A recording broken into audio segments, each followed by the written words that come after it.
绝世唐门第132集预告已经放出，霍雨浩带小白进入落日森林，结果悠悠被吓坏。下次别带他来了，太可怕了。从他的口中可以听出来，幽香绮罗仙品都被吓出哭腔了。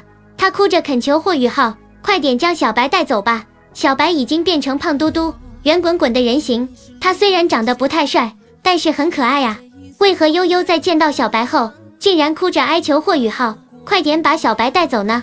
其实这跟大毛和二毛有关。当初霍雨浩从邪魂师的手中救下大毛和二毛，唐门的贝贝就将两个小家伙放在了落日森林，暂时由悠悠照顾。起初大毛和二毛还是比较听话的，但是随着他们渐渐长大，他们身上的暗金恐爪熊的血脉逐渐觉醒。在冰火两仪眼，大毛和二毛吃掉了大量的药草。霍雨浩在进入落日森林，看到这里一片狼藉的时候，都被吓了一跳。他还以为这里遭到了洗劫，从悠悠的口中，霍雨浩才知道这都是大毛和二毛干的。悠悠希望霍雨浩尽快将大毛和二毛带走，谁知道这次霍雨浩进入冰火两仪眼，又带了一只更大的冰熊王。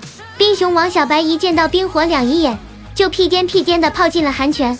在寒泉中，小白感觉非常的舒服，身体的伤势也好得很快，所以小白想要留在这里多泡泡冰泉，这可把悠悠吓坏了，所以悠悠才会带着哭腔哀求霍雨浩快点带走小白和那两只暗金恐爪熊。